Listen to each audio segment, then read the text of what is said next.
This includes the old business, new business, parking and streets, Dale Maddox, please. I have to say, Larry Bronson's going to be a tough act to follow. He's pretty informative.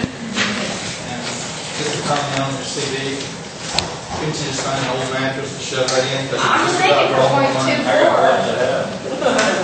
Try to find some money in the mattress. Well, I brought y'all a proposal tonight discussing the parking in the city. And I don't have to tell y'all how important tourism is, and we see a stream of cars coming through all the time. And we've got parking lot behind the corner booth on 2nd Street, and public parking, and the one adjacent to the railroad on Front Street there. Both have terrific poles that Billy made for the sign, and they look great. Except they have no signs on them. Not yet. And then there's very little marking to indicate to people from out of town, as they drive through town, where parking is and how to get to it. And there's a couple of small signs. There's one down on Kelly there, Kelly and Main on building, that points back to Front Street.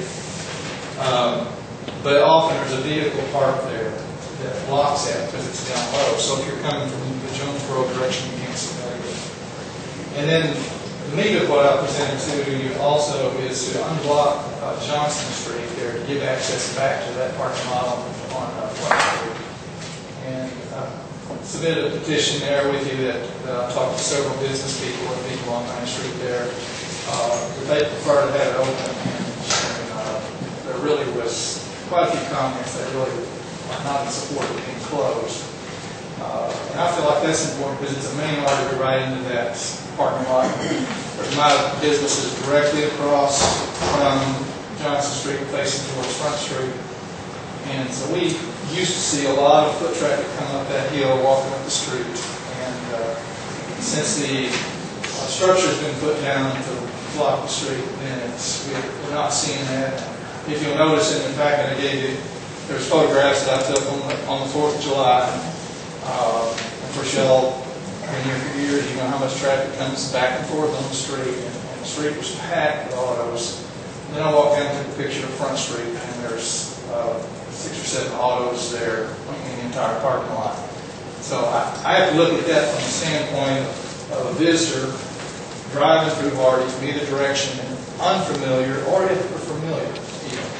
But they don't know how to get back to these parking lots that we have access. Of course, the Main Street is usually full of cars at that time of year. So, without directing people, and they don't know where to go. But the other thing, we get a lot of comments in our store where, and this has happened unsolicited in the last 3 or 4 weeks, we've had customers just say, we drive through, if we don't see a place to park, we keep going. Well, they keep going, I don't bring any revenue in. Into other businesses. So that is, I'd like to see the city put up some directional signs off of the main to direct people to those parking lots on 2nd Street and Front Street. And as I said, I did present you a petition there with several business people that were pretty adamant about seeing Johnson Street reopened. I understand that what A and B is put the structure there with the intention of presenting us with music and that sort of thing. We've had some things there. But, and it's commendable, but we haven't had a lot there. And we really have Thompson Park there, adjacent to it, which is large enough for music to be played. The mayor was good enough to asked Dennis Ford to come around, which he did today, and he's an excellent ambassador for entertainment. So, we've asked him to tell us what it will cost us to put music down there every Friday night. He had some good ideas. And, we walked across the street to Loberg Park, Thompson Park, and we sat down there, and he made a comment that this is big enough to do what we want to do, and he had some suggestions even of perhaps building a stage against Jeff Camp's building rather than Johnson Street. And he'll probably tell you some of the things. He got other input from other people, but that was a conversation that I had with him. And I look forward to him promoting some music down there. I think it'd be a great idea.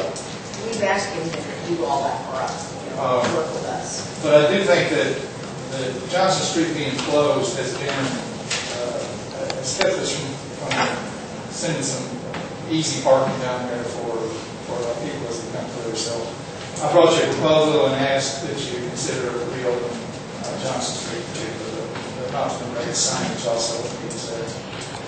I think that mainly our thing is overcoming this. Remember that? That was in Dr. Thompson Park for about 3 years. No soliciting order of the mayor. Right. That's what happened to your music right here. Where's Rita? Well, you put this down here and wouldn't let them pay money for collecting. Yeah, years ago, lots of things have happened here. I don't want to get sidetracked about we're the actually music getting rid of issue. Right. That's Okay. decades ago. Don't want to get sidetracked with the music issue versus the street access and the economic benefit of the parking lot. So that's really the thing about opening the street. The music, if we don't have the music box down there, whatever we call it, amphitheater, we can still have music there adequately in the park. And we grow enough interest in music down there where you're really having crowds, you can always, reclose the street, put a structure up, or build something in there. Well, that's what we're after, is exactly what you're saying, is bringing music to Hardy, because we're after bringing people to Hardy. That's exactly what we're after. That's why we've gotten Dennis to help us out with that.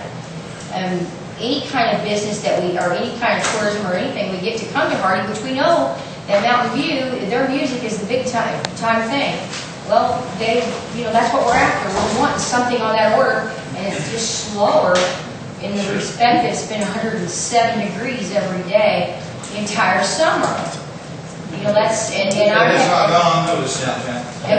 we have had music in the amphitheater, which Pepper so graciously said that we have. But I've asked several musicians to come and have music. They don't want to play in the hot. Plus we want to work on a Friday night that's not going to conflict with other music in the town. So we'll have, that's also the goal. So I would think that A&P has asked the council to close the street to put it in. A&P needs to be also